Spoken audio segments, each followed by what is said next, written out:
Haleluya.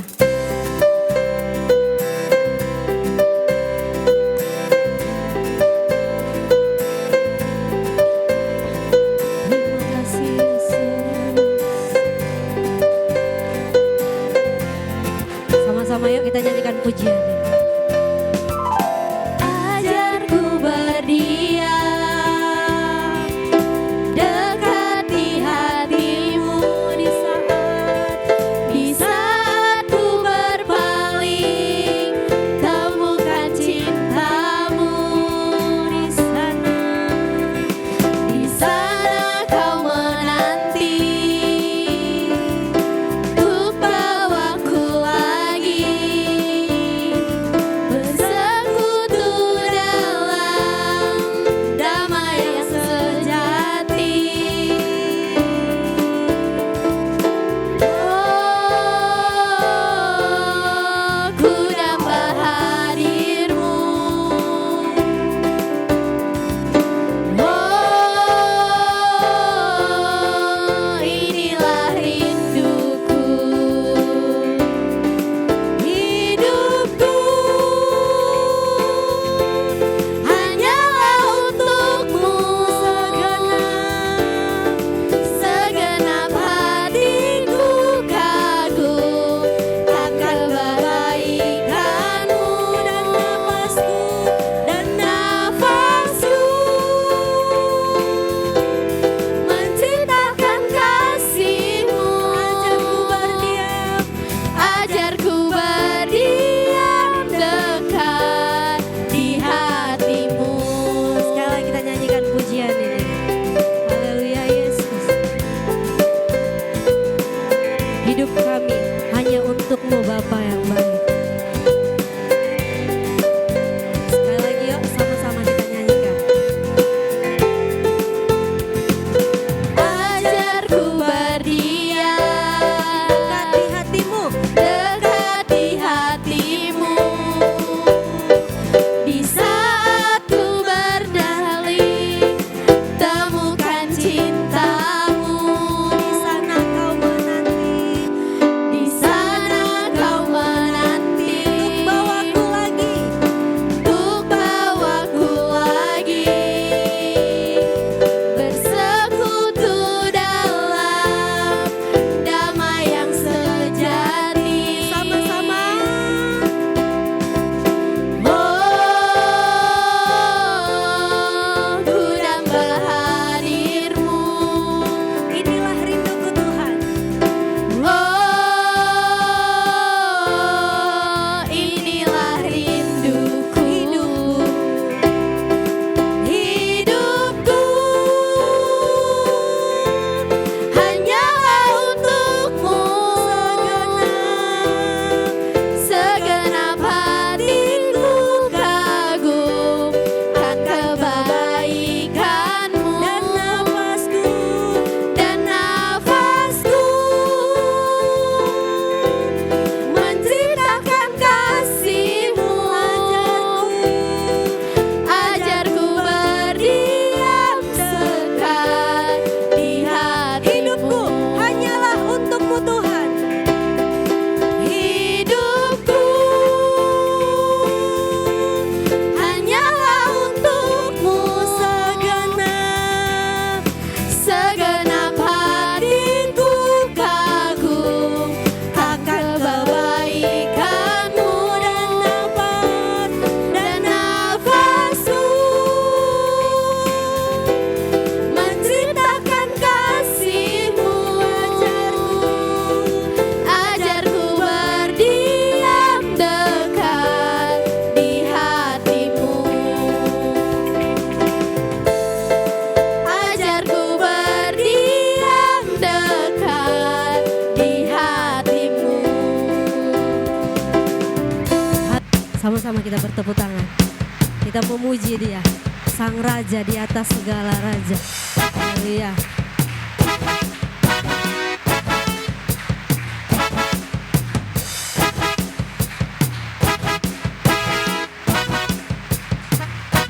Terpujilah. Terpujilah namamu Tuhan. Kuat dan penuh kemuliaan. Satu suara kami nyatakan kebesaran-Mu tetap selamanya. Terpujilah namamu Tuhan. Terpujilah namamu Tuhan. Ajaib dan penuh keagungan. Satu hati kami nyatakan kerajaan-Mu kekal selamanya.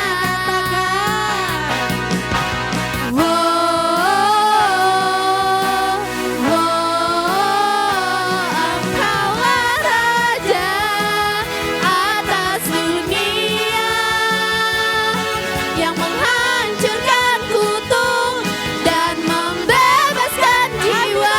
Kami bersorak, bertepuk tangan.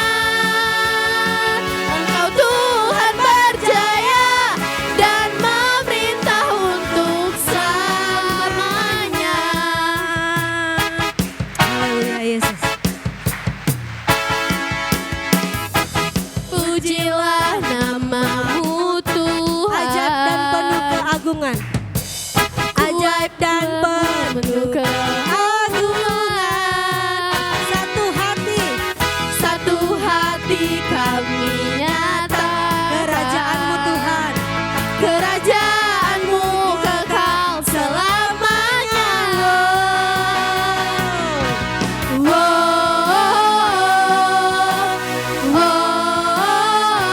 Engkaulah Raja atas dunia yang menghancurkan kutuk dan membebaskan jiwa. Kami bersorak, bertepuk tangan. Engkau Tuhan berjaya dan memerintah untuk selamanya. Engkaulah Raja atas dunia yang menghancurkan kutuk dan membebaskan jiwa. Bertepuk tangan. Engkau Tuhan berjaya dan memerintah untuk selamanya. Raja atas dunia yang menghancurkan kutuk dan membebaskan jiwa. Engkaulah Raja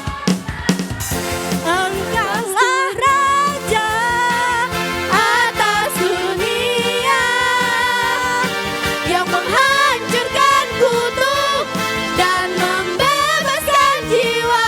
Kami bersorak, bertepuk tangan. Engkau Tuhan berjaya dan memerintah untuk selamanya.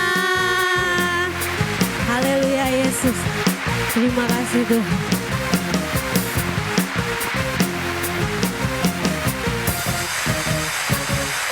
Haleluya. Berikan tepuk tangan. Kita percaya Tuhan kita setia, Tuhan kita baik untuk kita. Haleluya Yesus. Haleluya Bapa.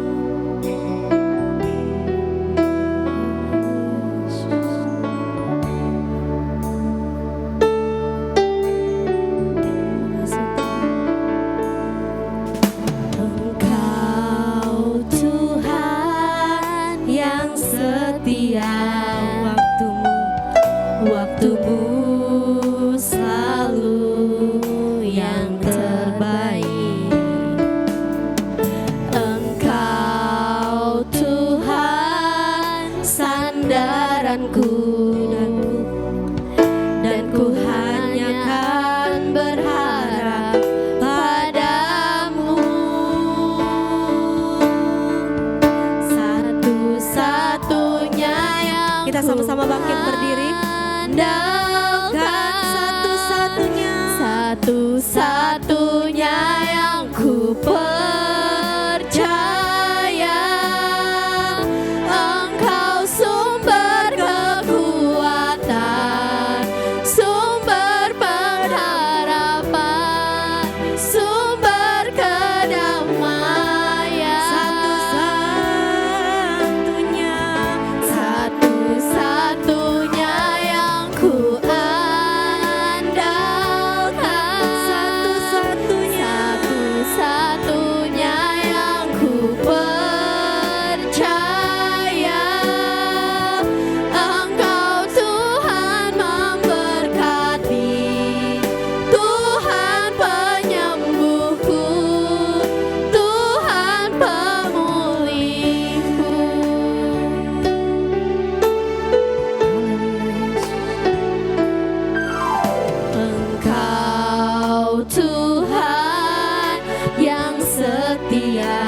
waktumu, waktumu selalu yang terbaik. Engkau Tuhan sandaranku, Engkau Tuhan sandaranku, dan ku akan berharap padamu satu-satunya, satu-satunya yang ku andalkan, satu-satunya yang ku percaya. Engkau sumber kekuatan, sumber pengharapan, sumber kedamaian. Satu-satunya yang ku andalkan, satu-satunya yang ku percaya. Engkau Tuhan memberkati, Tuhan penyembuhku, Tuhan pemulihku.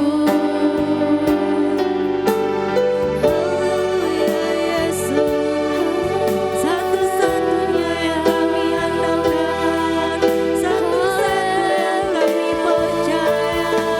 Haleluya, haleluya. Terima kasih Yesus, terima kasih Bapa. Engkau Tuhan yang kami percaya. Haleluya, haleluya. Kami bersyukur Tuhan, kami bersyukur Bapa. We worship you, we worship you Tuhan, we worship you, we worship you. Haleluya, haleluya. Engkau Tuhan, yang ku andalkan, satu-satunya yang kami andalkan di setiap hidup kami Bapa. Satu-satunya yang kami andalkan di setiap perjalanan hidup kami Tuhan. Satu-satunya yang kami andalkan di setiap gelisah kami Tuhan. Satu-satunya Engkau Tuhan yang kami percaya Bapa yang baik. Tuhan pemulih. Haleluya Yesus, satu-satunya. Satu-satunya yang ku andalkan, satu-satunya yang ku percaya. Engkau Tuhan memberkati, Tuhan penyembuhku, Tuhan pemulihku. Engkau Tuhan memberkati, Tuhan penyembuhku, Tuhan pemulihku.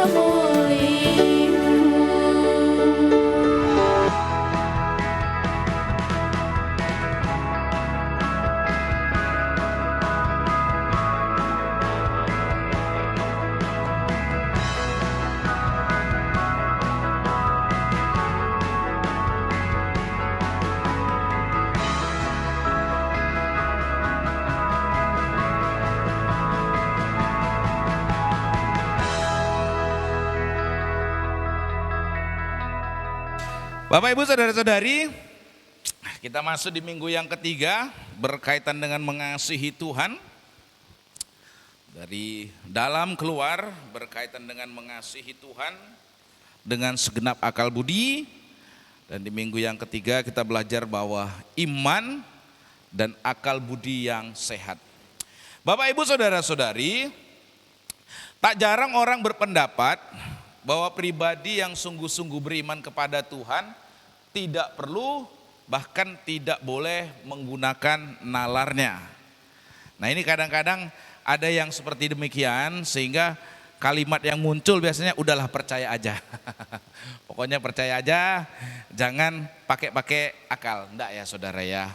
Kita harus memahami bahwa yang namanya kita percaya sama Tuhan, tapi kita juga harus punya yang namanya akal budi atau nalar yang sehat. Orang yang sungguh-sungguh mengasihi Tuhan, dia akan hidup dalam iman, betul. Tapi dia juga akan hidup dalam akal budi yang bugar. Artinya antara iman dan akal itu tidak bertentangan, tapi selaras, berjalan seiring. Sebab dengan demikian ia akan dapat memandang kehidupan bukan dalam keputusasaan, namun dalam sukacita di segala keadaan. Nah Bapak Ibu Saudara-saudari, ada akal budi yang sehat dan ada akal budi yang tidak sehat. Ya. Demikian juga ada iman yang seperti diajarkan dalam Alkitab, tapi ada juga iman yang bukan seperti yang diajarkan oleh Alkitab. Dan akal budi yang sehat itu tidaklah bertentangan dengan iman seperti yang diajarkan dalam Alkitab. Sebab ya Bapak Ibu Saudara-saudari, akal budi itu berjalan atau akal budi yang sehat itu bersifat selaras dengan ajaran Alkitab. Bapak Ibu Saudara-saudari, karena sesungguhnya akal budi yang sehat itu tidak bertentangan dengan Alkitab, maka sebagai akibat baik di masa kini maupun di masa lampau banyak orang-orang pintar, ahli ilmu pengetahuan, pemikir-pemikir yang hebat, dan mereka juga adalah tetap orang-orang yang memegang iman Kristen secara teguh. Jadi orang yang pintar, ahli ilmu pengetahuan, pemikir yang hebat itu bukan berarti mereka nggak percaya Tuhan. Justru mereka adalah orang-orang yang sungguh percaya kepada Tuhan. Tentang hal itu dalam bukunya How Christianity Changed the World atau bagaimana kekristenan mengubah dunia, Alvin J. Smith ya, dia seorang profesor ya di sebuah profesor sosiologi di Illinois College ya. Dalam bukunya ini dia menyebut ada ratusan nama tokoh yang telah berjasa besar terhadap kemajuan di dunia. Dari tokoh-tokoh tersebut, mereka ini adalah orang-orang yang memberikan banyak sumbangsih ya dalam hal ilmu pengetahuan, sains, teknologi, hukum, ekonomi, politik, sastra, musik. Tetapi orang-orang ini juga yang pinter-pinter ini adalah juga orang-orang yang ternyata mengasihi Tuhan. Jadi banyak ternyata orang-orang yang pintar, pemikir yang hebat, yang memberikan banyak sumbangsi itu ternyata orang-orang Kristen. Bagaimana orang Kristen-Kristen ini yang hebat ini adalah orang-orang yang sungguh percaya kepada Tuhan. Nah artinya mereka itu menaati seperti apa yang Tuhan Yesus katakan. Sebagaimana yang dicatat dalam Markus pasal 12 ayat 30. Yakni mengasihi Tuhan, mengasihi Allah dengan segenap akal budi. Amin. Mengasihi Tuhan dengan segenap akal budi. Kan firman Tuhan bilang hukum yang terutama dan yang paling utama adalah kasihilah Tuhan Allahmu dengan segenap hatimu, segenap jiwamu, segenap akal budimu, dan segenap kekuatanmu. Ternyata orang-orang ini adalah orang-orang yang sungguh-sungguh mengasihi Tuhan. Dengan apa? Akal budinya. Amin. Nah Bapak Ibu Saudara-saudari, ya perintah tentang bagaimana mengasihi Tuhan dengan segenap akal budi ini sudah kita pelajari di sepanjang 2 minggu yang lalu ya. Dalam tajuk minggu pertama ya berbicara tentang bagaimana kita mengendalikan pikiran kita ya, bagaimana kita mengasihi Tuhan dengan segenap akal budi, yakni dengan mengendalikan pikiran kita. Nah Bapak Ibu, dari cerita ini, dari buku ini kita dapat menyimpulkan ternyata akal budi yang sehat, pikiran yang sehat itu tidaklah bertentangan dengan iman yang diajarkan oleh Alkitab. Katakan kanan kiri saudara, akal budi yang sehat tidaklah bertentangan dengan iman yang diajarkan dalam Alkitab. Jadi kalau ada orang Kristen akal budinya nggak sehat, itu udah mulai bertentangan dengan amin. Periksa dulu pikirannya, amin. Periksa dulu akal budinya, sehat nggak? Kalau itu tidak sehat, itu bertentangan. Karena akal budi yang sehat itu tidak bertentangan dengan Alkitab. Bapak ibu saudara saudari, menjadi pertanyaannya, apakah hanya orang-orang jenius seperti yang disebutkan dalam buku ini saja yang dapat mengasihi Allah dengan segenap akal budi? No, Bapak Ibu, tidak. Karena perintah yang Tuhan sampaikan dalam Markus pasal 12 ayat 30 untuk bagaimana yang utama dan paling utama itu adalah mengasihi Allah dengan segenap hati, jiwa, pikiran, akal budi itu Bapak Ibu, itu adalah untuk semua orang. Amin. Untuk siapa saudara? Semua orang. Semua orang yang percaya kepada Tuhan. Artinya apapun profesi saudara, mau saudara itu seorang ibu rumah tangga, saudara seorang pekerja, apapun itu, kita ini semua wajib mengasihi Tuhan dengan segenap akal budi kita. Bapak ibu saudara saudari, lalu apakah wujud dari mengasihi Allah dengan segenap akal budi tersebut? Kita sudah belajar di 2 minggu yang lewat ya secara berturut-turut bahwa mengasihi Allah dengan segenap akal budi itu apa? Pertama, saudara menyelaraskan pikiran saudara harus sama dengan kebenaran yang ada dalam Alkitab. Makanya tadi saya bilang, kalau pikirannya nggak sehat, itu sudah tidak berjalan sesuai dengan Alkitab. Karena akal budi yang sehat, pikiran yang sehat itu berjalan selaras seiring dengan kebenaran dalam Alkitab. Bapak ibu saudara saudari, di minggu yang pertama kita belajar, apa yang saudara pikirkan, saudaralah yang menentukan. Amin, ingat nggak? Amin saudara. Bang Dani mau memikirkan apa? Kan Bang Dani yang menentukan, betul? Anggi mau memikirkan apa? Anggilah yang menentukan. Kalau kita pikirannya mau negatif terus ya kita yang menentukan, betul? Kalau kita pikirannya positif, siapa yang mau menentukan? Ya kita. Amin. Kalau pikiran kita mau sehat, ya kita harus menyelaraskan sesuai dengan kebenaran Alkitab. Kalau saudara sungguh-sungguh mengasihi Tuhan, maka saudara akan menyelaraskan, menyamakan pikiran saudara dengan kebenaran yang dalam Alkitab. Selanjutnya yang kedua, orang yang mengasihi Tuhan, dia akan membangun tadi pikirannya, sekarang sikap hatinya sesuai dengan apa yang diajarkan dalam Alkitab. Seperti halnya dengan pikiran, saudara juga dapat menentukan sikap hati saudara. Bagaimana yang saudara mau bangun dalam kehidupan saudara. Saudara enggak ya, berbicara tentang sukacita itu suatu keputusan, betul? Amin. Saudara yang menentu, ya. Bayangkan kalau hidup saudara sukacita kita ditentukan oleh keadaan di sekitar yang selalu berubah-ubah, betul kan? Hari ini kawan, besok bisa jadilah lawan. Kan itu kan kalau kita menyandarkan hidup kita pada keadaan yang seperti demikian terus, waduh, kita bisa menjadi kehilangan suka. Tapi kita harus memutuskan, saya mau bersuka cita. Bukan karena keadaan, tapi karena saya yang memutuskan. Amin. Jadi orang yang mengasihi Tuhan tentu dia akan membangun sikap hatinya sesuai dengan apa yang diajarkan dalam Alkitab. Nah, bila kita mengasihi Tuhan, ya dengan tadi pikiran, dengan sikap hati di minggu yang ketiga kita ini, kita akan belajar bagaimana sikap mengasihi Tuhan dengan segenap akal budi. Kita akan melihatnya dari sudut pandang rencana Tuhan. Untuk itu kita akan membaca ya dalam Filipi pasalnya yang pertama ayatnya yang ke-12 sampai dengan ayat 14. Kita akan belajar bagaimana mengasihi Tuhan dengan segenap akal budi, tapi melihatnya dari sudut pandang ya rencana Tuhan dalam kehidupan kita.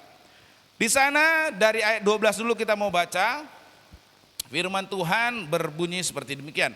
Aku menghendaki saudara-saudara supaya kamu tahu bahwa apa yang terjadi atasku ini justru telah menyebabkan kemajuan Injil. Sehingga telah jelas bagi seluruh istana dan semua orang lain bahwa aku dipenjarakan karena Kristus. Lagi pula kebanyakan saudara dalam Tuhan telah beroleh kepercayaan karena pemenjaraanku untuk semakin berani berkata-kata tentang firman Allah tanpa takut. Bapak ibu saudara-saudari, sebagaimana yang sudah diutarakan di sepanjang 2 minggu yang sudah kita pelajari ya, bahwa kitab Filipi ini ditulis oleh Rasul Paulus ketika Rasul Paulus sedang berada di dalam penjara di kota Roma. Ia dipenjara bukan karena melakukan kejahatan, ia dipenjara karena memberitakan Injil. Ia dipenjara karena kasihnya kepada Tuhan, ya lewat pemberitaan Injil, sehingga ia dipenjara oleh orang-orang Yahudi yang tidak suka kepada Rasul Paulus pada waktu pemberitaan Injil. Rasul Paulus kan itu hendak dibunuh, lalu Rasul Paulus ditangkap, tapi dia ingin mengajukan kasusnya sehingga dia naik banding ke Roma ya kepada kaisar. Itu sebabnya dia berada di penjara di kota Roma.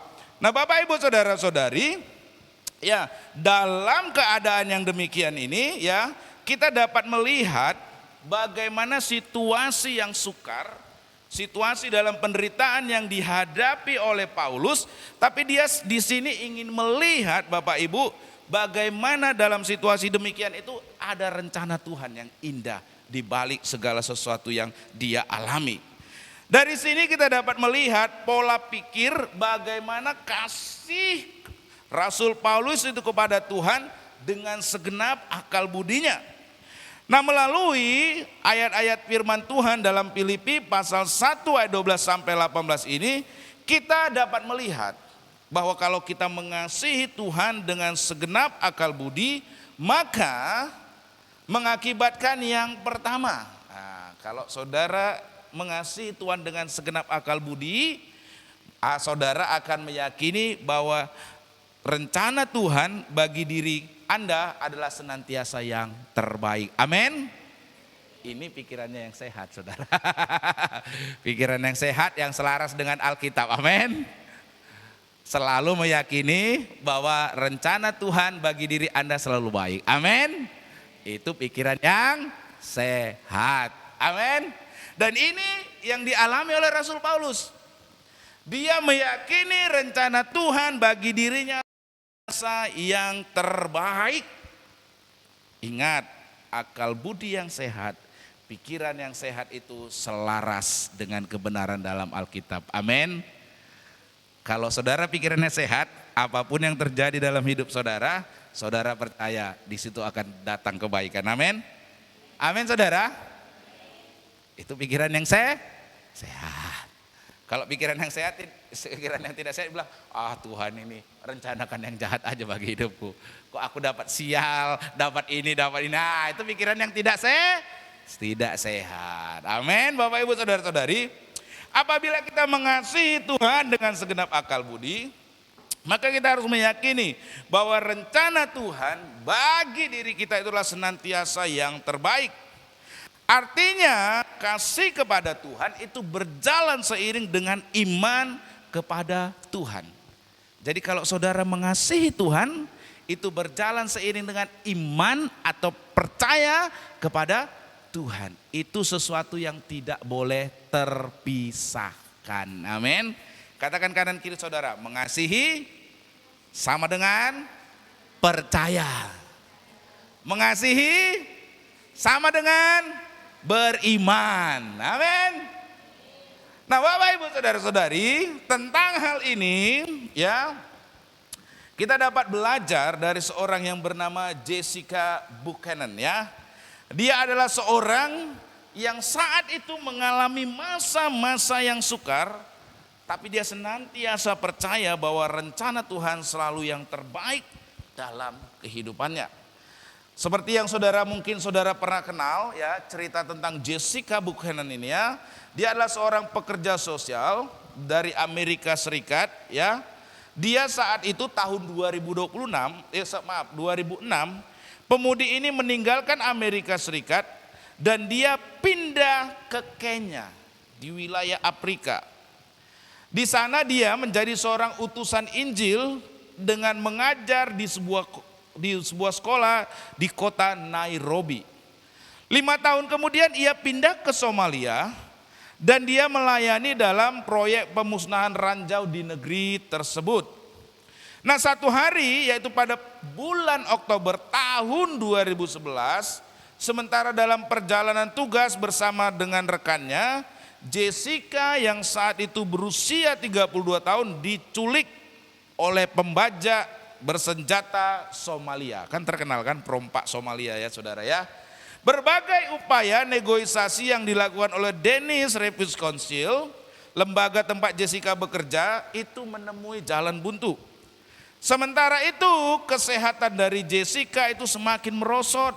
Udahlah ditangkap, disandera, dia sedang kena penyakitnya penyakit tiroid dan ada infeksi pada ginjal yang ia derita.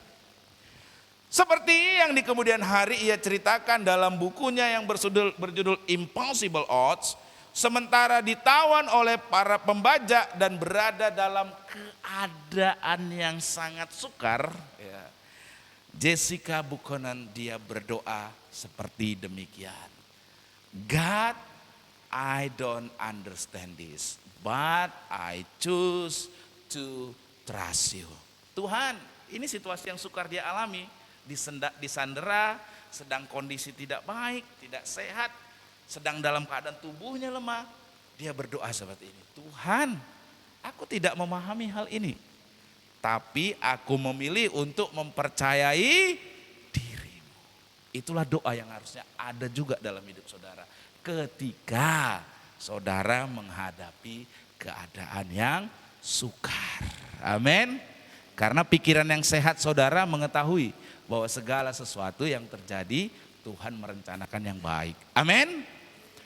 Nah Bapak Ibu Saudara Saudari ya, walaupun ia tidak memahami kenapa ya paling saya pergi ini tujuannya baik untuk memberitakan Injil, tapi saya ditangkap ya, saya kadang kena penyakit, ini kok kayaknya rumit kali gitu. Tapi di dalam semua itu dia tetap memilih untuk mempercayai itu Tuhan. Amin Bapak Ibu. Bagaimana dengan kita? Saat keadaan-keadaan yang sukar, yang tidak mengenakan, apa pikiran yang ada dalam, apa yang mengisi pikiran Anda? Apakah saudara akan bersungut-sungut? Apakah saudara akan marah? Apakah kemudian saudara akan menyalahkan orang lain? Atau saudara akan berkata atau berdoa seperti yang dilakukan Jessica Buchanan ini. Tuhan, gak ngerti lakuin. Kenapa keadaanku begini? Tapi aku memilih untuk mempercayai dirimu. Nah Bapak Ibu Saudara-saudari, akhirnya ya 3 bulan kemudian, yaitu pada tanggal 25 Januari tahun 2012, sekitar 24 anggota tentara khusus pasukan Amerika Serikat Navy SEAL diterjunkan dengan parasut dekat tempat Jessica disandra, dan melalui suatu kontak senjata anggota Navy SEAL itu berhasil membebaskan Jessica. Nah Bapak Ibu Saudara-saudari, kita harus juga punya keyakinan yang sama. Amin. Bahwa rencana Tuhan itu adalah selalu yang terbaik. Bagaimana keyakinan rencana Tuhan senantiasa yang terbaik dari bagi dirinya, itu pula yang ada pada diri Paulus.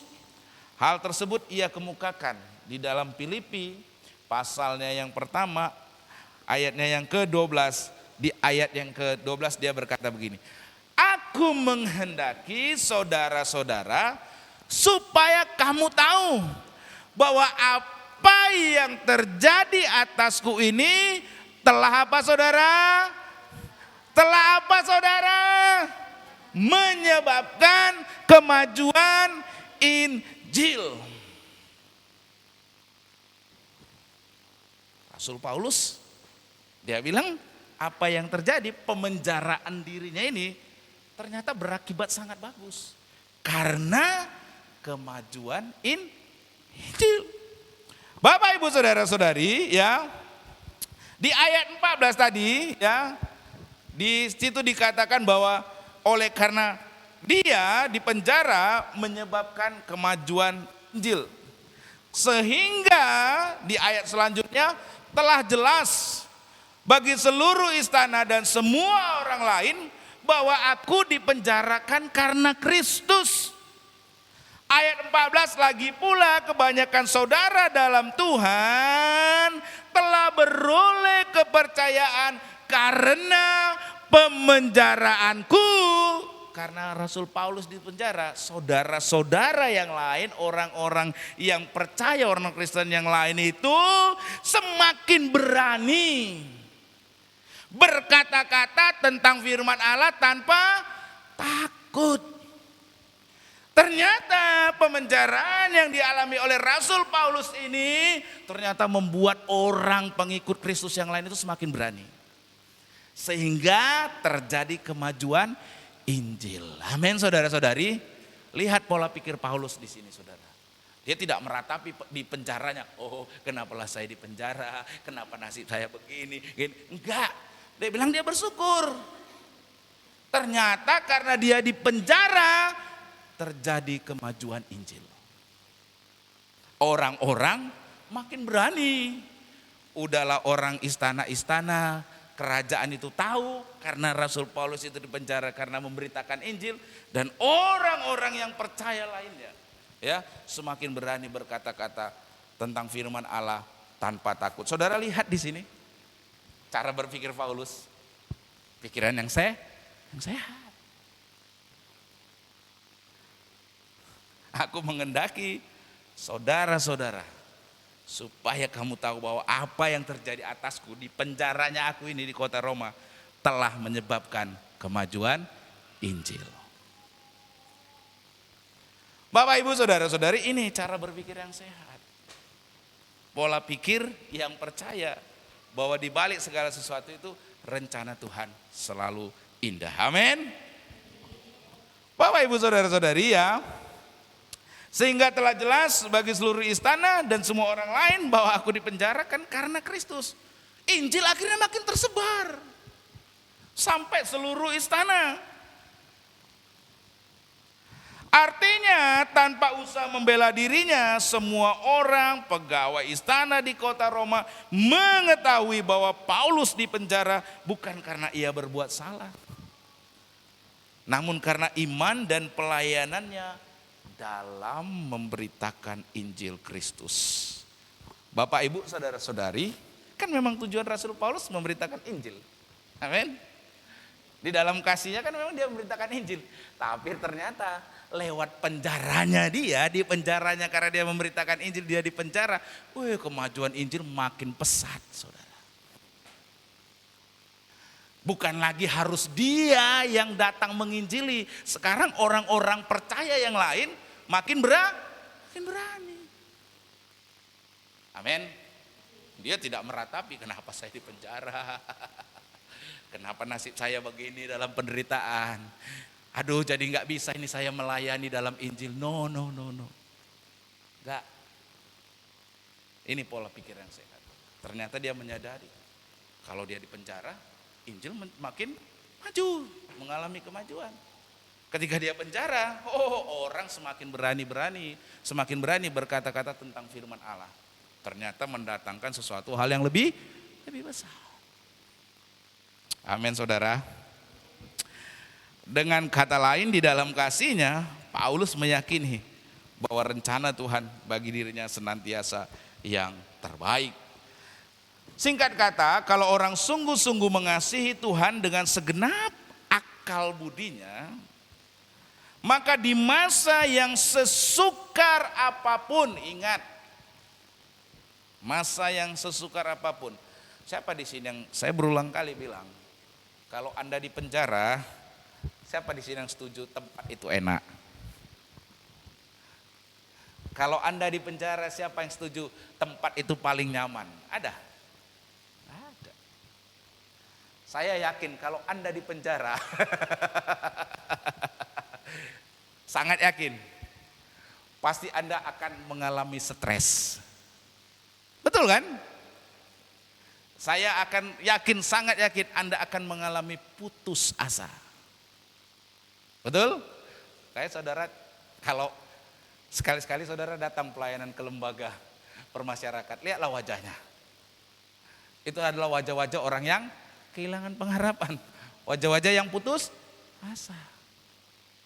Dan umumnya pikiran orang-orang di sana adalah pikiran-pikiran yang kurang sehat. Betul? Karena di penjara. Tapi Anda lihat pola pikir, cara berpikir seorang yang di penjara yang berbeda. Amin. Dia tidak putus asa. Dia tidak mengeluh.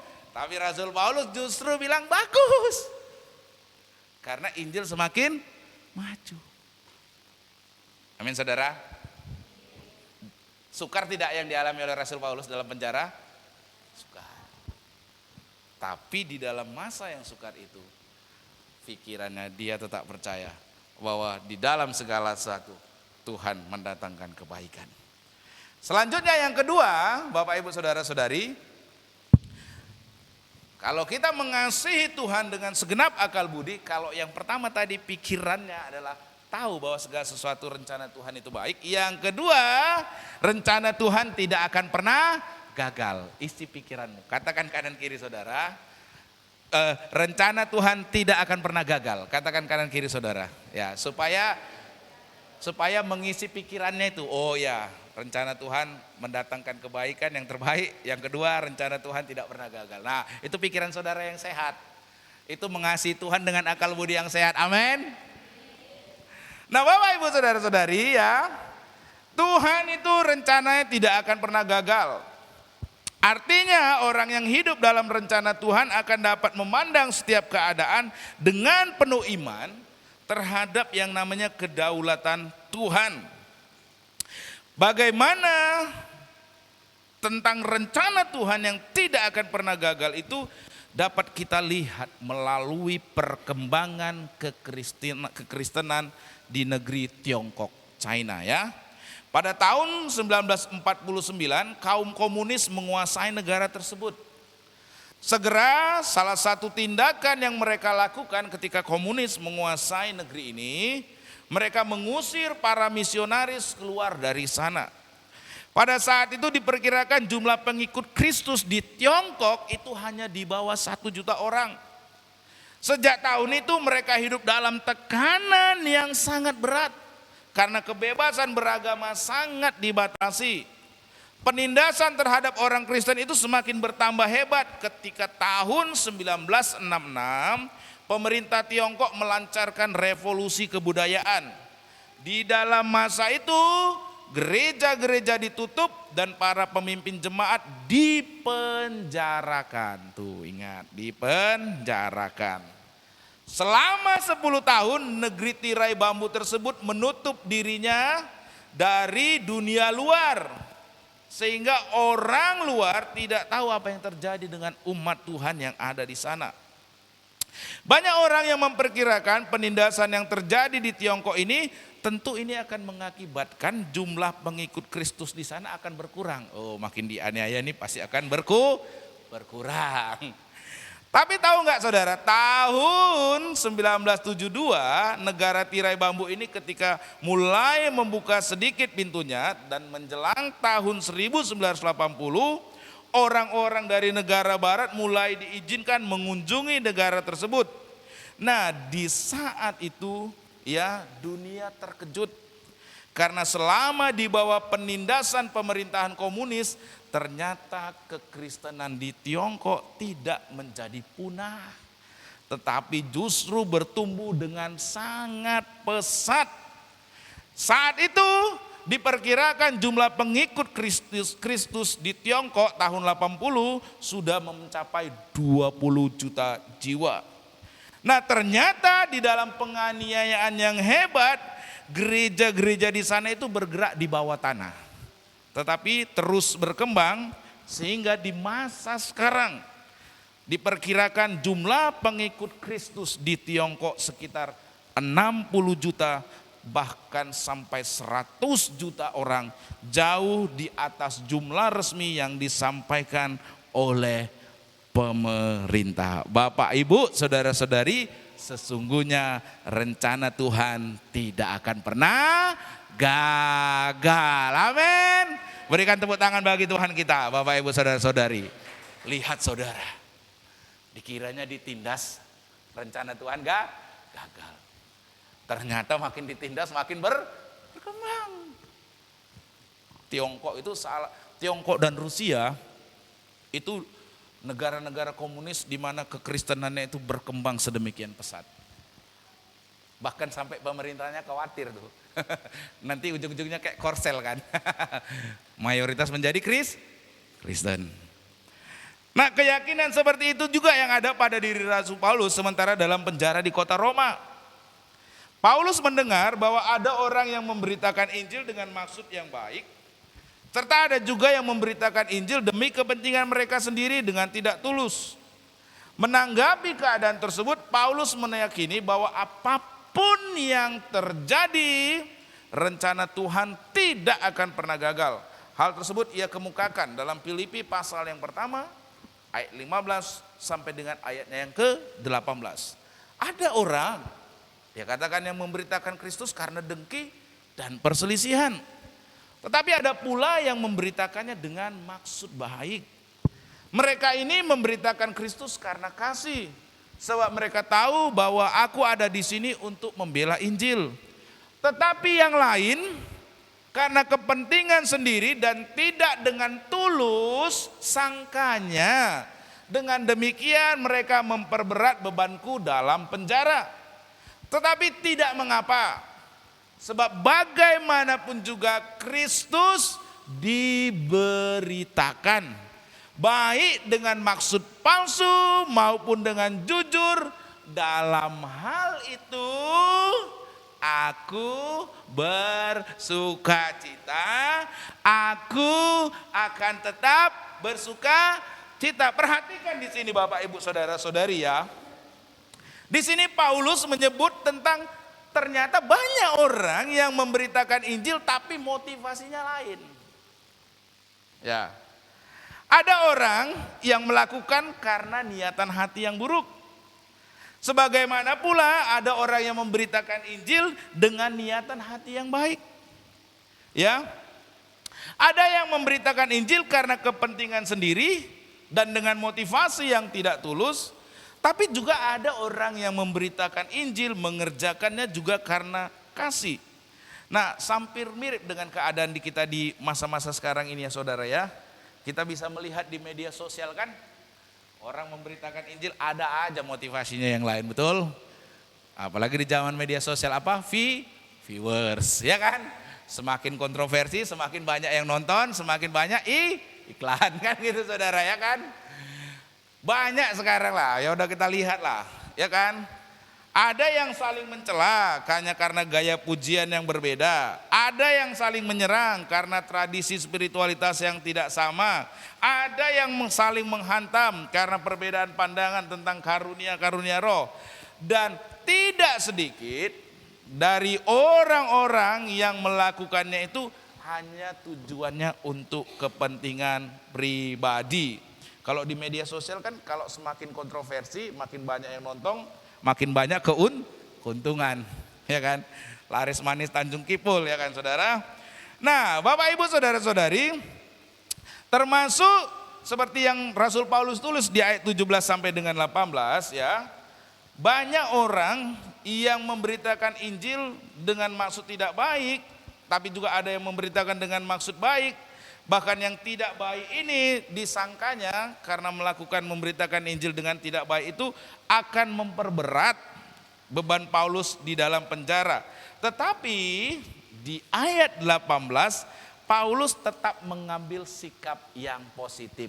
Terlepas nih ada yang mau beritain Injil dengan niatan yang tidak baik, dengan kepentingan maksud pribadinya. Ada juga yang memberitakan Injil dengan maksud baik, dengan kasihnya. Terlepas apapun itu semua, dia tetap mengambil sikap yang positif. Itu sebabnya dia tulis begini, namun tidak mengapa, sebab bagaimanapun juga Kristus diberitakan baik dengan maksud palsu maupun dengan jujur.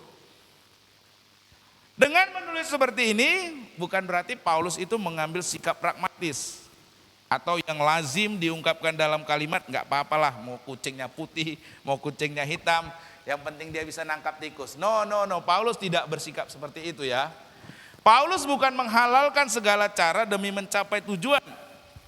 Karena seperti yang ditulis dalam Korintus 2 pasal 2 ayat 17, 2 Korintus pasal 4 ayat 2, Paulus itu melayani Tuhan, memberitakan Injil dengan tulus dan dia tidak mencari keuntungan bagi dirinya sendiri, tapi karena dorongan kasih.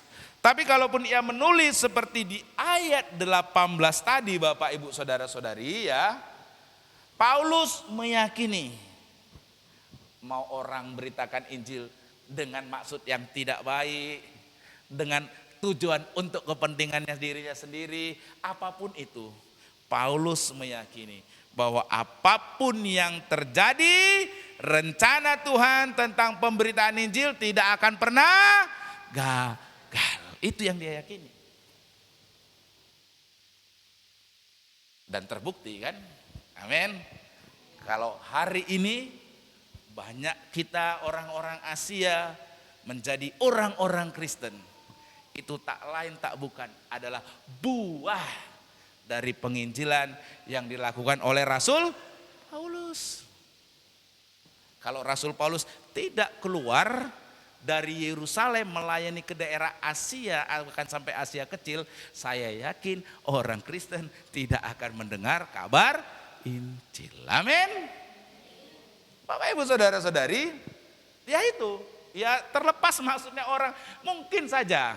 Ini kalau realnya dalam kehidupan kita, ada kan orang yang ingin merencanakan atau ingin kita gagal, betul nggak sih? Ada kan orang yang dengan maksud-maksud tertentu ingin menggagalkan kita, betul? Ingin menghancurkan kita, betul? Ingin menyingkirkan kita, betul? Tapi ingat, rencana Tuhan tidak akan pernah. Amin. Amin ya saudara ya. Itu yang paling saudara harus ingat. Seperti Rasul Paulus.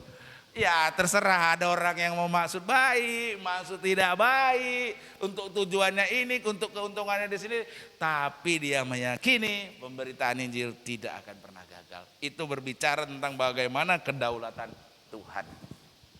Nah Bapak Ibu Saudara-saudari, selama saudara hidup dalam kasih kepada Tuhan dengan segenap akal budi saudara, maka saudara ingat ini akan dapat menanggapi segala situasi yang sulit itu dengan sikap yang positif. Yang setuju katakan amin. Saudara mengasihi Tuhan dengan akal budi, amin.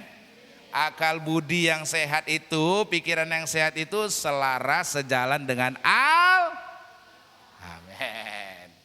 Kalau Tuhan bilang rencananya tidak akan pernah gagal, saudara harus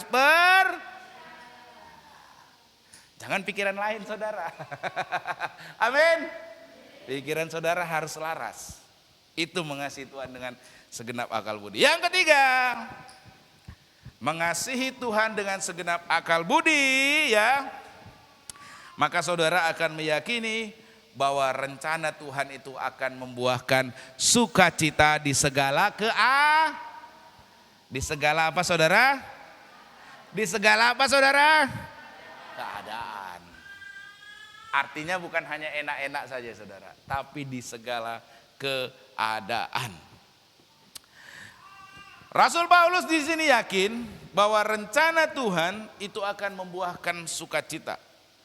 Oleh karenanya di ayat 18 dikatakan begini, tetapi tidak mengapa, sebab bagaimanapun juga Kristus diberitakan, baik dengan maksud palsu maupun dengan jujur. Dalam hal itu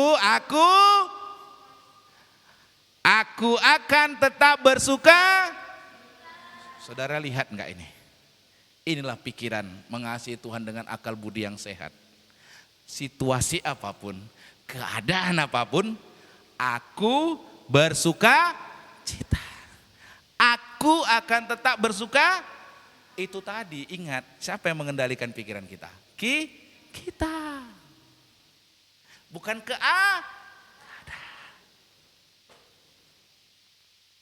control your mind. Nah, kendalikan pikiranmu. Pikiran yang sehat tidak karena keadaan. Amin. Tapi pikiran yang sehat itu karena sikap hati saudara mengasihi Tuhan, sehingga pikiran yang sehat itu selaras dengan kebenaran dalam Alkitab. Amin. Dalam hal itu aku bersukacita. Bersukacita suatu keputusan. Aku akan tetap bersukacita. Saya ingin mengajak dulu saudara, kita mau katakan kalimat yang di garis kuning ini ya.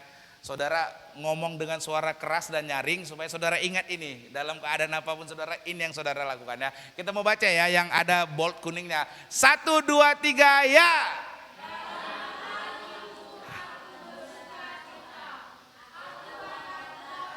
Kurang semangat lagi, sekali lagi. 1, 2, 3 ya. Dalam hal itu aku bersukacita. Aku akan tetap dalam penderitaan tetap bersukacita, amin. Dalam kesulitan saudara tetap bersukacita, amin. Dalam keadaan yang tidak menyenangkan saudara tetap bersukacita, amin. Dalam keadaan sakit tetap bersukacita, amin. Aku akan tetap bersukacita.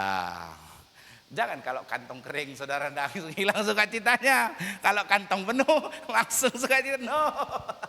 Amin. Jangan kalau bisnis lancar, haleluya. Kalau bisnis tidak berjalan lancar, haleluya. Jangan saudara ya. Tetap haleluya. Itu harus tetap bersukacita saudara ya.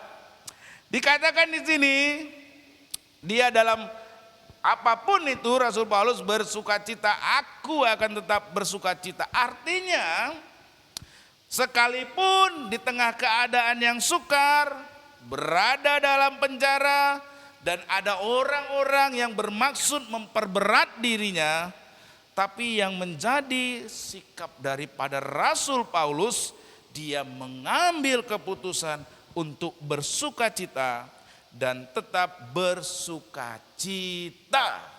Ya. Bapak Ibu saudara-saudari, artinya sekali lagi sukacita itu merupakan satu keputusan. Amin. Katakan dulu kanan kiri saudara. Sukacita merupakan satu keputusan. Engkau yang memutuskan. Iya. Haleluya. Ini bagaimana tetap sukacita di tengah keadaan itu, bagaimana sukacita itu merupakan suatu keputusan, ini kita dapat melihat ya.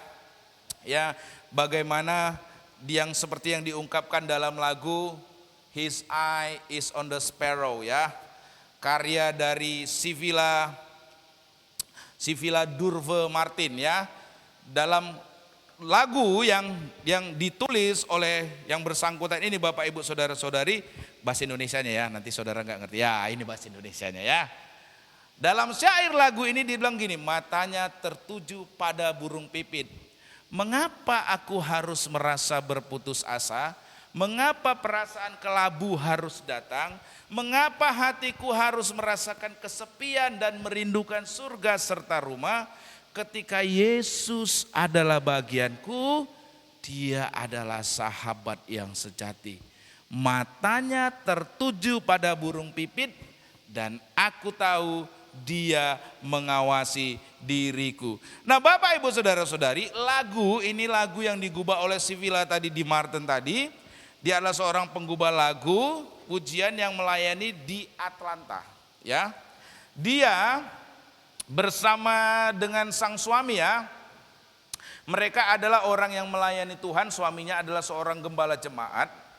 Yang menjadi latar belakang daripada lirik lagu ini adalah bagaimana suatu hari mereka bersama suaminya mengunjungi, ya, jemaat mereka yang bernama Mr. dan Mrs. Dolly. Mereka adalah sepasang suami istri yang adalah anggota jemaat. Nah, yang menarik secara jasmania, suami istri ini, ya, istrinya itu dalam keadaan yang sangat memprihatinkan.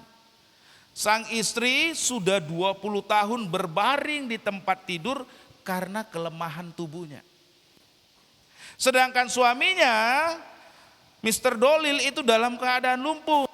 Sehingga untuk pergi kemana-mana ia harus menggunakan kursi roda. Namun demikian, suami istri ini, jemaatnya ini tidak pernah mengeluh. Sebaliknya hati mereka selalu diliputi dengan sukacita. Sehingga hari itu suaminya si Villa ini bertanya, ya, kepada mereka, kok sukacita terus sih? Apa yang menjadi rahasia sukacita dalam diri kalian berdua? Padahal keadaannya bukan karena tadi hartanya banyak, ya kan gitu saudaranya, tinggal melihara kebun, udah punya kebun banyak, ladangnya banyak, tinggal enak-enak duduk. Ini keadaan yang sangat memprihatinkan. Tapi mereka tetap sukacita. Ditanya apa yang menjadi rahasia sukacita dalam diri kalian berdua? Menjawab pertanyaan tersebut, si Mrs. Dolly-nya berkata, his eye on me, ya. Maksudnya mata Tuhan itu tertuju kepada dirinya. Mata Tuhan itu tertuju pada burung pipit, dan aku tahu Dia mengasihi diriku. Nah, Bapak Ibu Saudara-saudari, ini suatu jawaban yang mengacu, nanti kalau saudara baca dalam Alkitab, itu adalah perkataan Tuhan Yesus supaya muridnya tidak khawatir. Ingat enggak Tuhan Yesus bilang apa? Janganlah kau khawatir, ya kan, burung pipit aja, ya, dikasih makan tuh Tuhan, Bapamu itu pelihara. Tuhan itu matanya tertuju kepada burung pipit, apalagi diri.